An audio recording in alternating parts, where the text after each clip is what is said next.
All right, here we are, live. Let's get set up here.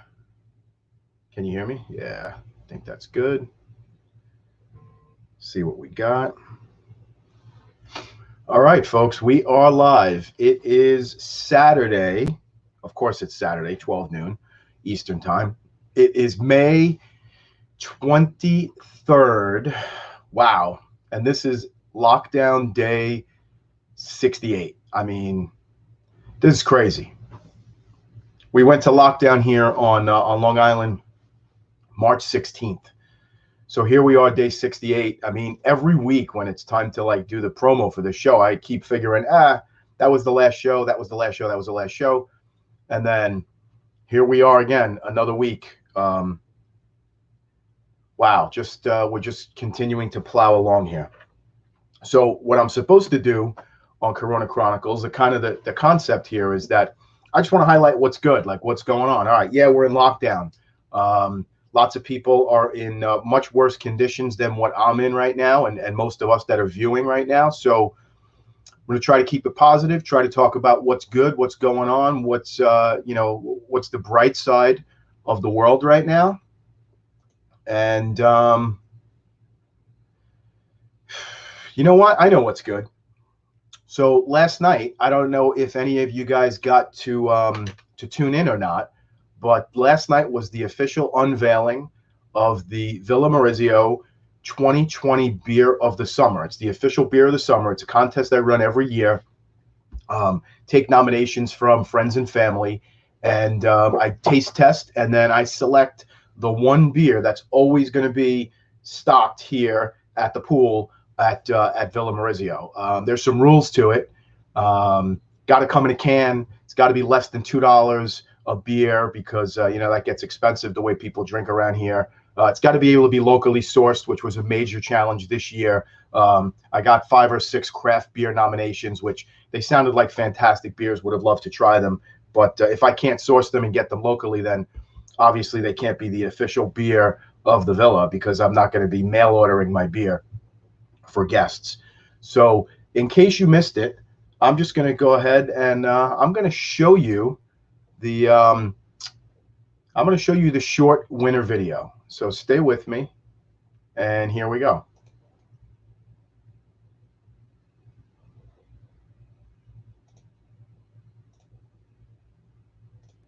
Welcome to my house, baby, take control now. We can't even slow down. We don't have to go out. Welcome to my house. I want to thank everybody for their nominations. And now, the moment you've been waiting for. While there were some really fantastic choices this year, I only got to taste 6 of them. And of those 6, the easy winner was, please, Pabst Blue Ribbon, nominated by John Newsom, the official beer for 2020 at Villa Morizio. Thanks very much for watching, and I can't wait till you come and visit and have a few PBRs. We can't even slow down. We don't have to go out. Welcome to my house.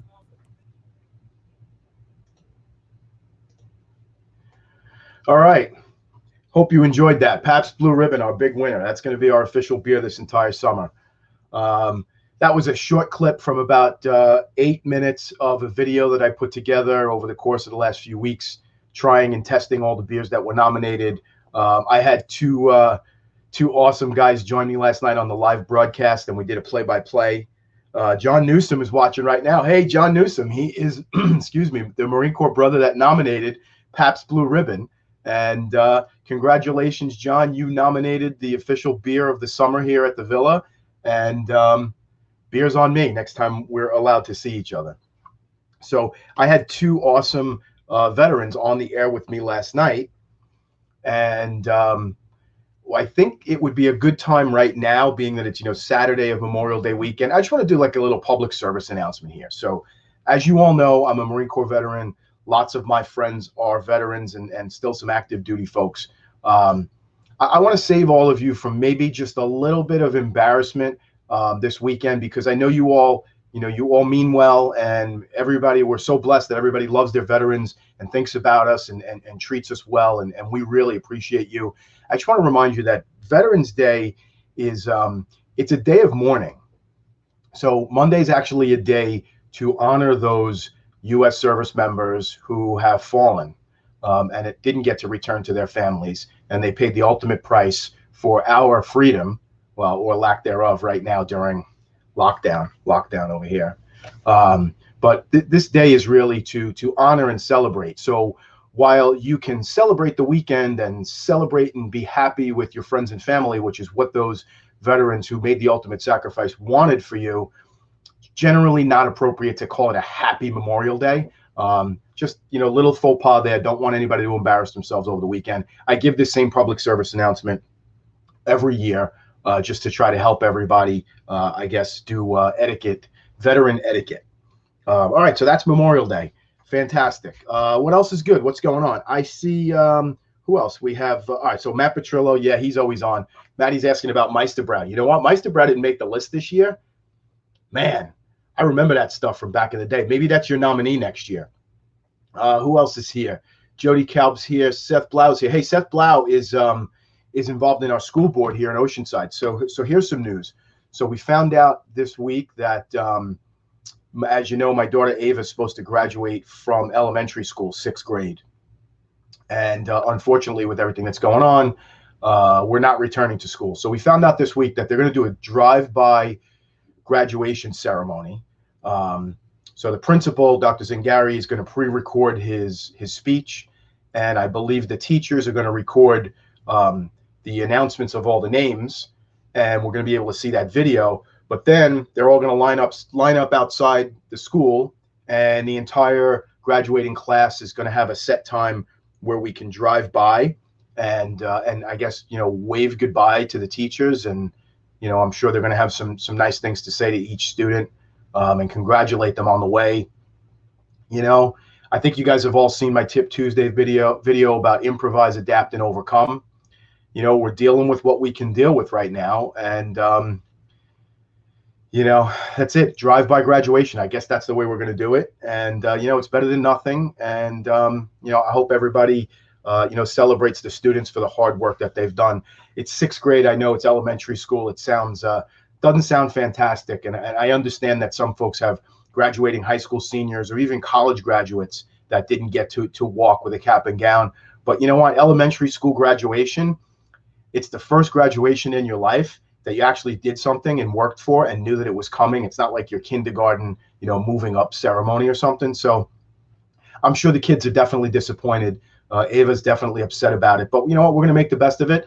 And I appreciate all the teachers and the administrators at the school and everybody that's trying to help us parents, I guess, co-teach the rest of this year and prepare our kids for their next chapter in middle school.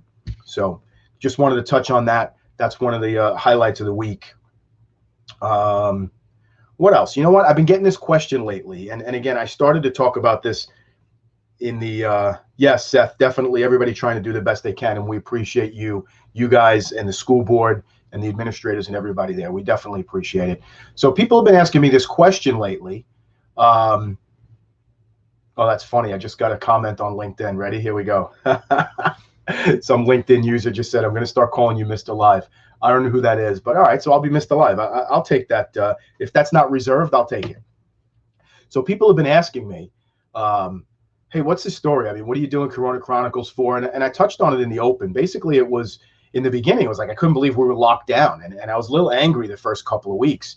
And then I understood why this happened. And as it just goes on and on, I'm just trying to spread around what's positive. In the meantime, what I'm really doing is I'm practicing. So I have a consulting company, Morizio Consulting. You'll see it. Logo's right here. Website is morizioconsulting.com. And with almost 25 years of sales experience, direct retail sales experience, I've learned how to become a pretty decent sales trainer. And with my Marine Corps background, certainly know how to help people advance their leadership skills. So I do keynote addresses. I talk to sales teams and sales management about how to improve their force, how to stay on track, their 5 key elements of their success, which is a white paper that I have. So my live broadcasts, this is just practice. Like, I just like being in front of an audience and interacting with you folks. So the more comfortable I am on a mic and on a camera, the better my business is going to do. So check out MorizioConsulting.com when you get a chance. Really appreciate it. If you want any more information about that, just reach out. Let's see, what else do we have going on here? Who else is here? Brian Downs is here. Brian's always here, my Marine Corps brother. Stacy's here. Hey, Stacy. Brian O'Toole's here. Hey, the Sergeant Major of New York is here. Fantastic. Julian's here. Javier's here. Lori Joy is here. Hey, down at the beach. I wonder how it is down there. So all my Marines are always tuning in, and I definitely appreciate you guys. Yeah, Javier, sorry, man. I'm no longer taking nominations. The winner has been selected, and that's it. PBRs, the official beer of the summer. If you want to nominate Red Horse or San Miguel, yeah, but again, doesn't come in a can. Probably not less than $2 a beer, and definitely can't get it here locally. I'm not going to fly to the Philippines to get San Miguel, the good stuff. All right, so we're moving on from the beer. I have a really special guest today, and normally about this time I talk about our Nassau County Corona numbers. I'm going to wait till he comes on the air because I really want to talk about this. And this is my cousin Lawrence. He's Lawrence Morizio. He's my first cousin. Our dads were brothers. And there's only 4 of us that are cousins, and we make up the group called SHRIGHT, which I've introduced to you guys before. Let me get a SHRIGHT picture here. There's the SHRIGHT crew. So on your screen from I don't know if it's left to right or right to left, but the youngest looking guy is my sister's son Anthony. Then there's Lawrence. My cousin Lawrence is the shorter one. My brother Lawrence has the thumbs up. We got to teach him to not do that. That's kind of silly. Then of course me in the pink and blue tie, and then there's Dr. Alex Morizio, who's holding it down at Palmetto General down in Miami every day. So that's the SHRIGHT crew, and Lawrence, my cousin, is a key member of the SHRIGHT crew, and I'm going to bring him on right now so we can talk about this. Here he is. SHRIGHT. How do we look? All right, do we have you? I got you. I hear you. I got you real good. You're delayed. You're hardwired, though. It's weird that you're delayed. All right, I don't hear you repeating back there. So, all right, all good. Hey, listen, you even knew what color shirt to wear today. It's perfect. You're right on cue. What does that say? Play bigger? Play bigger. That's what we're going to do. Bigger. And you have the day 68 going right across your chest. So let's hop right in, man. I mean, you're up in Connecticut, and I know your governor's doing something a little bit different than what we're doing down here. Let me tell you what's going on in Nassau County. So just for perspective, Nassau County, as far as counties go in the country, 1.36 million residents in Nassau County. We have the second largest amount of COVID positive diagnoses over the last, 8, 10, 12, I don't know how many weeks we're in right now. Our numbers have been not only significantly down, but we are below the levels on all criteria of where we were before we even shut down. Here's where we are. We only have, let's see, at our peak, we had 2,500 people hospitalized, and we were having over 50 deaths a day. Right now, this week, we have only 119 new cases. We only have 564 people in hospitals all throughout the county. And only 8 people, which while that's tragic, only 8 people died that have been attributed to COVID deaths in the county on Thursday. Now, you know that I've had some concerns with this count attributing it towards COVID to begin with, because as sad as it is, if it's an 85-year-old woman who already had COPD and was in hospice, and then they stick a test on her, all of a sudden she's positive for COVID, they're counting that as a COVID death when in reality it might have just accelerated her pending death. So I have some concerns there. And then this is where I'm really at. So the Governor Cuomo seems to just be moving the guideposts, right? So they put in this 30% requirement that you have 30% bed space available in your hospitals. But this week they allowed elective procedures to go back into hospitals. So now, because of all the people that have been waiting 3 months to have their elective procedures, they're now in hospitals. Well, now we're below the 30% number. We're only at 20%, 27%, and now we can't open again. This is just, it's a crock of shit. They just keep moving the numbers on us to keep us locked down. What's going on up there, Lawrence? Tell us what's going on in your area in Connecticut and how the lockdown is and what the outlook is. So thanks for having me. First of all, Cousin Frank, I'm glad to be part of the Corona Chronicles. I've been tuning in here and there, and you've been doing a great job. Thank you. Just to give you an idea in terms of background and your audience, what I do, I am an attorney. I hope you can tell by Lady Justice behind me here. There right? she is. So I got that nice looking Lady Justice with my Constitution behind me. I am a workers' compensation specialist, and I have an interesting take on this because I represent individuals who get injured in the workplace. It's my specialty. So in terms of what each state is doing, I'm not going to sit here and tell you I'm an expert as to what the best way to reopen this or not is. I can tell you that Connecticut has attacked Governor Lamont effective May 20, drafted on May 8th, reopened Connecticut, safer, stronger together. It's going to be in stages, just like many other of the states throughout our tri-state area. We know the governors in this region have collaborated in what they think the best practices are going to be for employers to reopen. I'm a small business owner. Yep. So I'm in my office right now. No one has been in this office except myself since March 13th. So slowly but surely, we'll look to integrate the safest practices to move forward. I got to be honest with you, Frank. I'm not interested in the politics of this right now. Agree. I am more interested in the humanity of this right now. And as I look at this, I'm trying to be as empathetic as possible, whatever side somebody's coming from. As an employer, I got to keep the business open and move. So I've had to evolve and adjust my practice accordingly. And I'm trying to keep my clients' needs met, just like you're trying to keep your clients' needs met as well. I suited my staff with nice laptops at home, had to take a hit out of my pocket and make sure that whatever needs my clients have, my staff has, going to be taken care of. I have a bookkeeper that's 70 years old. I didn't want her in the office. Can't bring her anywhere near the office. Absolutely not. Couldn't do it. So we had to figure that out. She has now a check scanner from the local branch where I drop the checks off. She drives through. I put the checks in her trunk. She goes home, deposits the checks. Listen, it sounds funny, but we're all adjusting to the new norm. How long that's got to go on, we'll figure it out. The ironic thing is everybody's pitching in.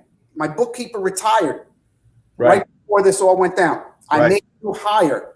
We couldn't bring the new hire in. So as a business owner, had to make that adjustment. So in terms of what Connecticut is doing specifically, Governor Lamont has actually gotten very favorable reviews, if you will, based on how he's handled the reopening of this. He's relied on a lot of people, a lot of experts, and we are in a very difficult spot, not as bad as New York, but we're in between New York and Massachusetts, Boston, New York City.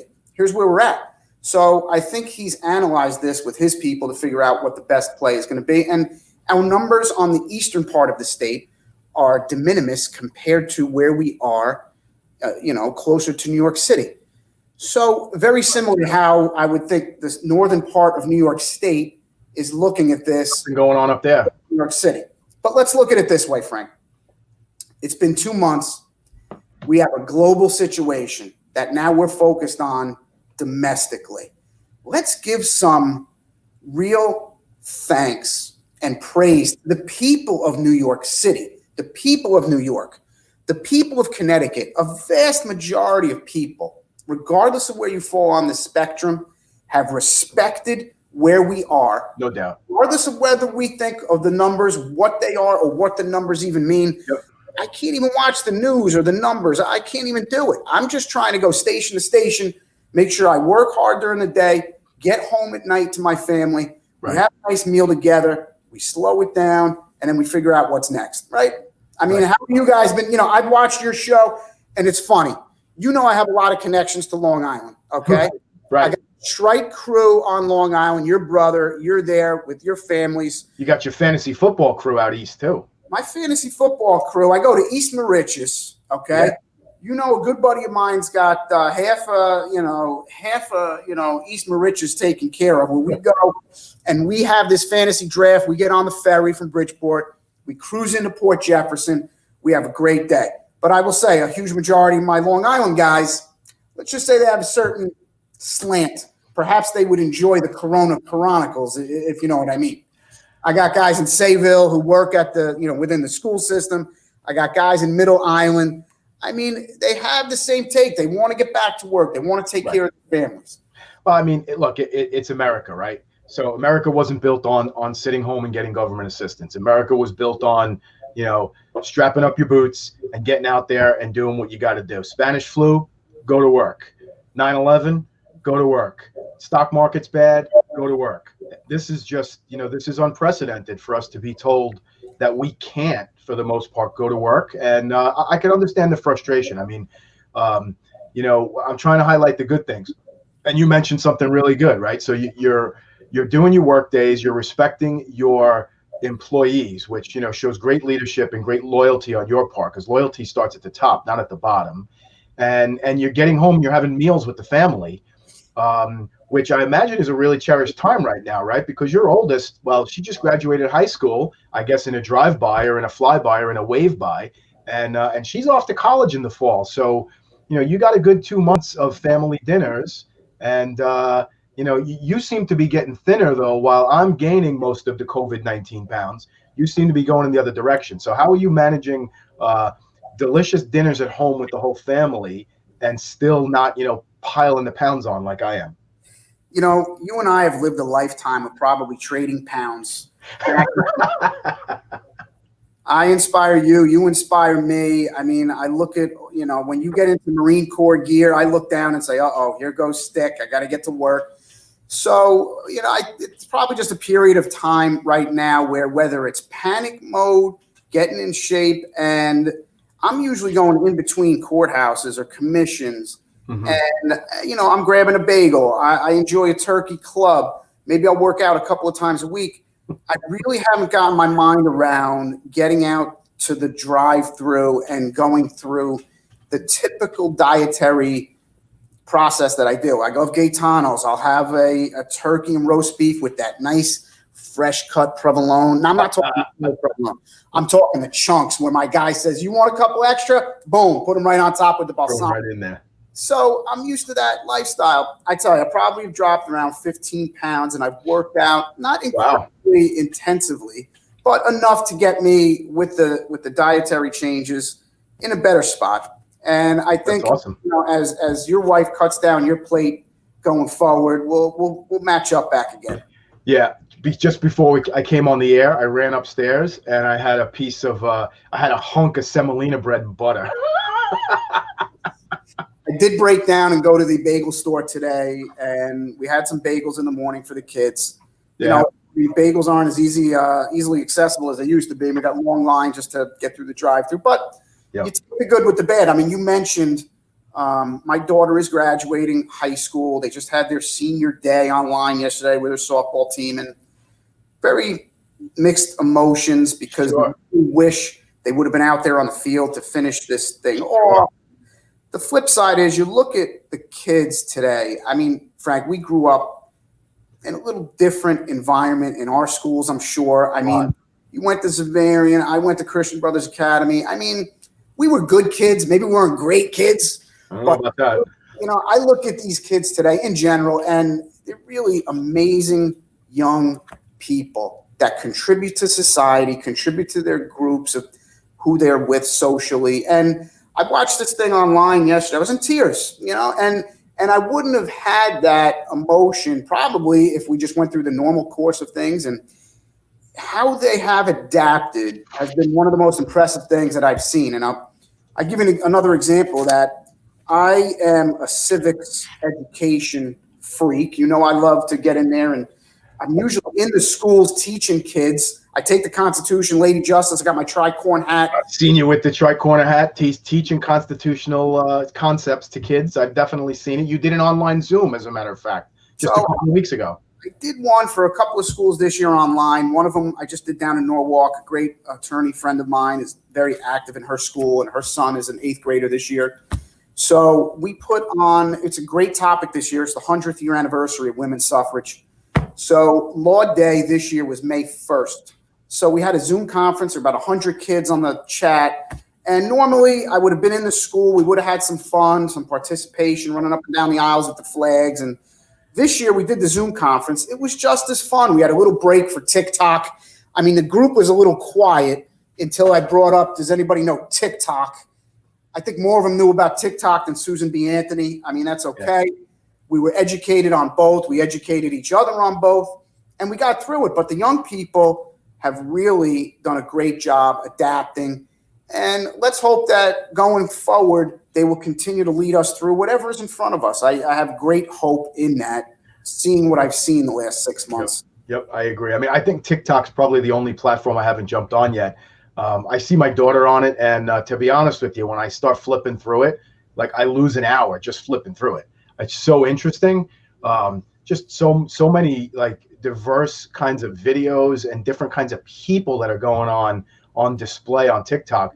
I'm going to stay away from that as a self-discipline measure, because I think if I jumped into TikTok, I think I'd have to give up my businesses. I'd just be making TikTok videos and doing silly dances all day long. What I do want to get to, though, is, so, you know, we mentioned the Strike crew a couple of times, and a couple of weeks ago I had my brother Lawrence on, and here's my cousin Lawrence Morizio to be on Corona Chronicles. I mean, not the first Lawrence Morizio. However, I mean, my brother's appearance was an historic appearance, because he's never ever shown his face on social media ever before. So I was very impressed by his presence. He did a nice job. I know in the SHRIGHT strand we have been struggling, whether it's to gain consensus or figure out where this thing is going. But at the end of the day, to see him come out, put himself out there, and provide some inspiration was very comforting. Well, so it was a primer, right? So I needed to make sure that we can get him on camera and get him comfortable, because I think what we have going on here is we're about to launch the SHRIGHT show. We're going to get a show. I think it probably will live on YouTube, because that's probably the best medium for us. And we're going to get the 5 of us together. And let me explain the SHRIGHT concept, just in case there are folks out there that don't know it yet. So I believe, and correct me if I'm wrong, I believe it's 10 years now. It's been going on quite a while. I think it started, it might have been during the Romney Obama campaign, where we started this group text, and it has become, and it dwindled down. We had some other special guests like Long Island Howie, and we had V Ichiro, and we had a couple of other folks in the original strand. Well, it's dwindled its way down just to the immediate family. So it's me and my brother, cousin Lawrence, and his brother Dr. Al, and then my sister's son Anthony. And between the 5 of us, we have this. I mean, I call it. It's literally a think tank, because from 6 in the morning to 6 in the morning, anytime, 7 days a week, any particular subject can come up. And as you guys witnessed when my brother was on the air, we could basically argue about anything. Even when we agree, we can argue about it. So we talk anything from the Yankees to Instagram fitness models, to coronavirus, to politics, to constitutional law. I mean, anything goes. There's really nothing that gets held back on SHRIGHT Group. And we feel that we are ready for prime time, and that America needs us now more than ever, in this time of confusion and in this time of stress and anxiety for the American people. Now is when you need SHRIGHT more than ever. We're going to find a way to bring it to you. What do you think of that? I like it. I mean, we've talked about it for a long time, and there's certainly very good vantage points that we have. You have obviously a great perspective based on your business acumen, where you've been. You're a veteran. So even looking at you throughout this process on the Chronicles, delivering the information you do, great perspective. Your brother, Lawrence, obviously incredible business mind, incredible legal mind. I mean, speaking of, by the way, how about this? There he is. He's on LinkedIn watching right now. Hey, brother, what's going on? You got him from SHRIGHT. We're You going to got have you on the air, man. Dr. Al Morizio, my brother down there in Miami. He's on the front line doing his thing. Anthony Cruz, your nephew, my cousin, wonderful mind. I mean, inspirational in terms of what he's done. You know, I feel bad for where he is right now. He's really in a spot where he's yearning to get back out there on the circuit. We'll get him back soon. We got to get him on soon, I think, to, you know, get him. Yeah, when he's ready, I'll get him on. So for those of you who don't know, my nephew Anthony is he went to the Institute of Audio Engineering in the city, became a sound mixer, sound engineer, and then became an instructor at the school. And then unfortunately, the institution got shut down after, I think, 70 or 80 years, just lack of funding. He's been working for the past, I believe, 2 years now with an entertainment company that, among corporate events that they do sound for and video, they also do live entertainment events like weddings and bar mitzvahs and large scale events. The event business, the live in-person event business, is probably going to be hurting for quite a while. So he's obviously frustrated with the career that he's in right now, and rightfully so. Doesn't want to just pick a new path in life. You know, he's frustrated that he wants to get out there and work his craft that he spent his entire adult life honing. So I don't know. We're trying to figure it out. You know, there's opportunities out there for him when he's ready, and we're doing our best to support him.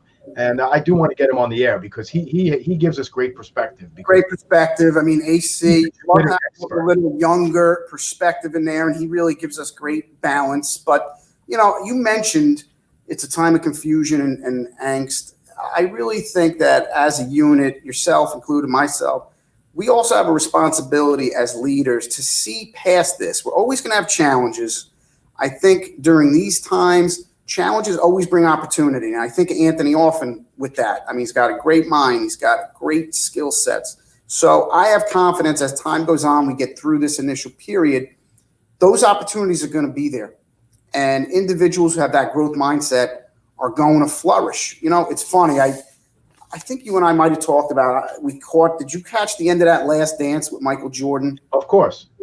So I really didn't understand Phil Jackson's path.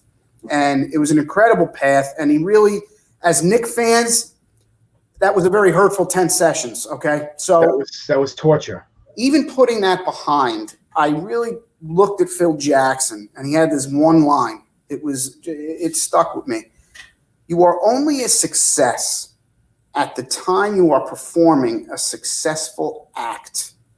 And if you wait a minute, that's deep. Give me that again. You're only a success at the time you are performing a successful act. So we can sit around here and think about what we've done to date, but it really is about what's next. And I'm watching this thing and I'm watching Jordan run around. That type of value was ingrained in what Jordan did from beginning to end. And as much as he hurt me watching it, and, you know, I'll give a special shout out to Patrick Ewing right now because I just read some bad news about the fact that he's got COVID-19, so we'll pray for him. But I watched that series and thought about that one phrase that Phil Jackson threw out there. And Phil Jackson's journey was not just one to stardom. That guy had to work from the westernmost part of this country, most remote part of this country, to the bright lights of, you know, Chicago. He was coaching like Canadian basketball or something, right? Down in the islands. Where they were. That's right. He was in Puerto Rico where like they were shooting the referees. It was nuts. So that guy's mindset, no matter what you think about it, now don't get me wrong, it must be nice to have that mindset when Michael Jordan and Scottie Pippen are on your team. Okay. Amongst others, yeah. At the end of the day, it's the mindset that you have to appreciate right now. And if we get our minds around where we're at, stop complaining about numbers and reopening. Let's all figure it out together. Each one of us has got to be a leader right now. And I think if we push that narrative, we'll get where we need to get to. Everybody's going to get back to work slowly but surely. It's not going to be perfect. I'll give you my perspective, Frank. You know what I do for a living. I represent individuals at work. And unfortunately, I've already had to have those very difficult discussions with family. Can we make a claim for workplace exposure? I've been working at the pharmacy. I've been delivering packages. I'm at the package store. I'm in, I'm in the line of, checking out food all day. I've had a few of them. So it's not like it's not going to be part of our reality, but we do have to adapt. We have to get to a point where we can be comfortable and use common sense. I mean, maybe we should all read Common Sense too, because it was a very good read back in the day. I mean, I'm talking about, the Constitution over here with Lady Justice, but if we all took a little peek back at Common Sense, Thomas Paine might have been onto something about what each of us as citizens means to each other. And we started this discussion about humanity. We all owe each other a little bit. We all can't just go run to Twitter, type something out and think that we're right. It's not all about being right. We could all be right. But if we think we're all right, we're not going to get anywhere. Wow, Thomas Paine makes an appearance on Corona Chronicles today. I gotta go back for a second because I was letting you run. You were monologuing there a little bit, but I gotta say, so you had the Phil Jackson phrase in your mind throughout the Michael Jordan series. I had this other sentence in my mind throughout the series: "Dunk the ball, Charles." That's the only sentence that I had for the entire series. Every time they flash back to that year, dunk the ball, Charles Smith. That's all we asked you to do.